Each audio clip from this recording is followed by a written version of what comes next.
बिस्मिल्लाहिर्रहमानिर्रहीम। अस्सलाम वालेकुम। Welcome to Aamna's kitchen. आज मैं बना रही हूँ कैरी और टमाटर की खट्टी मीठी सॉस। इसके लिए मैंने आधा किलो टमाटर लिए हैं। इनको धो के खुश्क किया है और फिर मोटे मोटे चार चार टुकड़ों में इनको काट लिया है। इसके अलावा 1 किलो कच्ची कैरी ली है और उसको पील करके उसका गूदा निकाल लिया है, जो तकरीबन हाफ़ केजी के बराबर है। इसके अलावा 5 हरी मिर्चें ली हैं, 5 जवे लहसुन के लिए हैं, 1 चाय का चम्मच मोटी कुटी हुई लाल मिर्च और 1 चाय का चम्मच कश्मीरी लाल मिर्च। टाटरी पाउडर मैंने लिया है 1/4 चाय का चम्मच और 2 टेबलस्पून सिरका, आधा चाय का चम्मच नमक और 4 खाने के चम्मच बराबर चीनी। अब इसको बनाते हैं।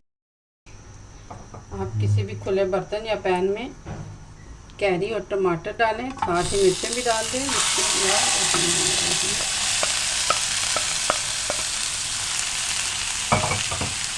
तकरीबन 1 लीटर पानी डाल दें।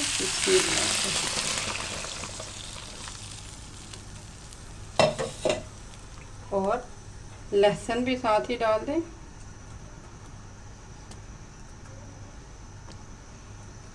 इसको कवर कर दें और इसको पकने दें।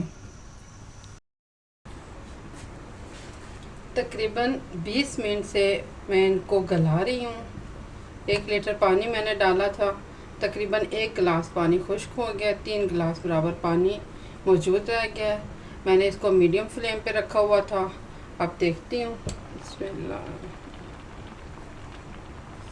और ये टमाटर से छिलका भी अलग हो गया, यानी कि टमाटर खूब नरम हो गए हैं। इसी तरह कैरी को देखते हैं, कैरी भी बिल्कुल सॉफ्ट हो गई है। अब इनको ठंडा करना है और ठंडा करके आपने इनको ब्लेंडर में अच्छी तरह से ब्लेंड कर लेना है। जब ये गन्ने ठंडा हो जाए तो आप इस तरह से टमाटर के छिलके जो कि बड़े बड़े हैं तो उनको आप अलग कर सकते हैं, क्योंकि बिल्कुल अलहदा हो गया टमाटर के छिलके, तो आप इनको इस तरह से अलहदा कर लें।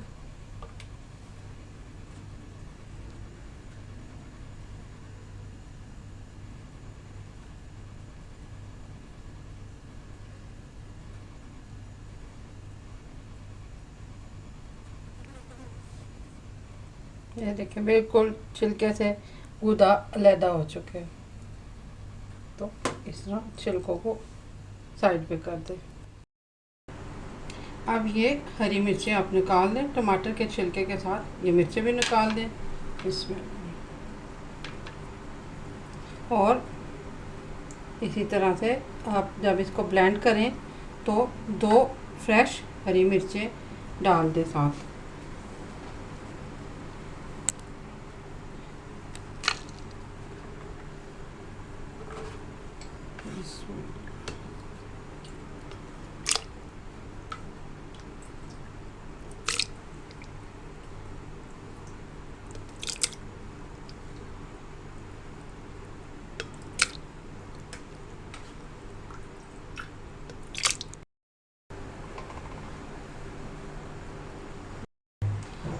अच्छी तरह से इसको ब्लेंड करके अब मैं इसको छान लूँगी। इसमें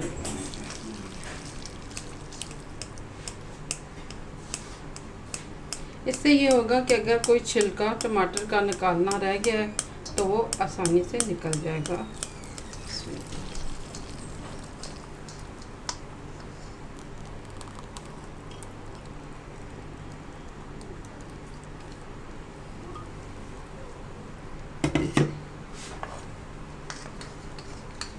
चमचे की मदद से थोड़ा थोड़ा सा इसमें आप हिलाएंगे तो आराम से नीचे इसका गूदा चला जाएगा।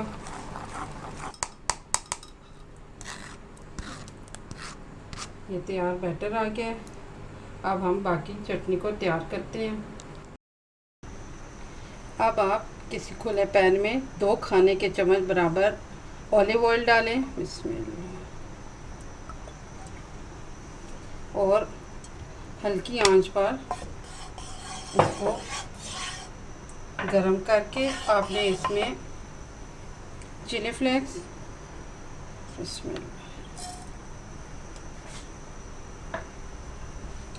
और कश्मीरी लाल मिर्च, इसको हल्का सा रोस्ट कर लेना है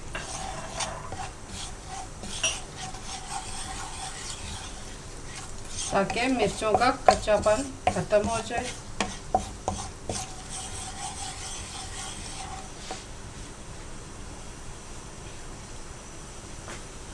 अब आपने इसमें कैरी और टमाटर का तैयार गूदा डालना है। इसमें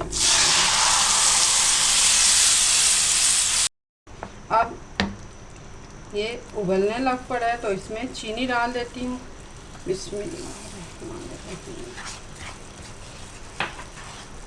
नमक, विनेगर और टाटरी पाउडर। अब आपने इसको गाढ़ा होने तक, हमारी चटनी अब तैयार हो रही है। ये काफ़ी गाढ़ी हो चुकी है। मैंने हल्की आंच पे इसको तकरीबन 30 मिनट पकाया। मैं हर 2 मिनट के बाद इसमें चम्मच चलाती रही।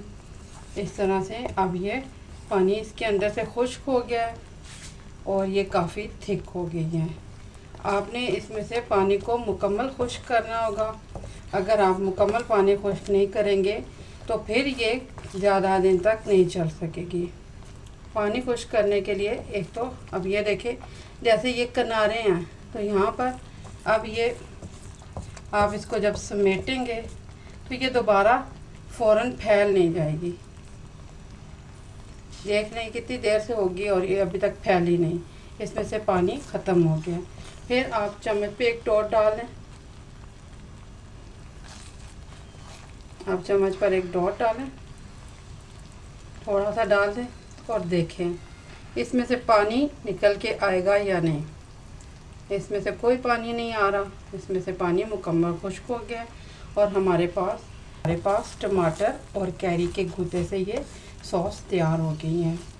अब मैं इसको बाउल में निकाल लेती हूँ। कैरी और टमाटर की खट्टी मीठी सी चटनी तैयार है। इस चटनी का सबसे बड़ा फ़ायदा ये है कि ये भूख को बढ़ा देती है। सैंडविच, बर्गर्स, लंच बॉक्स वगैरह के आइटम्स में मैं ये सॉस बना के रखती हूँ, बच्चों को देती हूँ तो बहुत ही इंजॉय करते हैं बच्चे, सबको बहुत पसंद आती है। रमज़ान में आप इसको इफ्तारी में सर्व कीजिए, इंशाल्लाह बहुत इंजॉय करेंगे। ज़रूर बनाइएगा।